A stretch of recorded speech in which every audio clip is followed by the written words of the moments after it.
ఫారిన్‌లో చదువుకోవాలి, abroad education తీసుకొని బాగుపడాలి, వీలైతే అక్కడే సెటిల్ అయిపోవాలి అనుకున్న వాళ్ళకి నిన్న మొన్నటి దాకా చాయిస్ యుఎస్, యూకే, ఆస్ట్రేలియా లేకపోతే కెనడా అంతేనండి.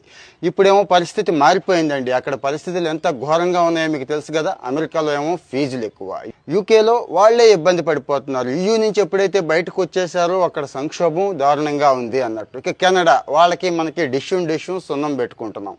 ఆస్ట్రేలియా చూస్తే ఫీజులు మరీ ఎక్కువ. సో ఇప్పుడు కొత్త చాయిస్ వచ్చిందండి, కొత్త దేశాలు వచ్చినాయి.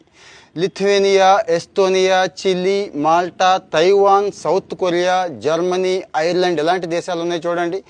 అక్కడ టార్గెట్ చేస్తున్నారు మన వాళ్ళంతా కూడా. ఎందుకంటారా, ఇక్కడ ఫీజులు బాగా తక్కువ అండి. 1-2 లక్షలు ఫీజు కడితే సరిపోతుంది.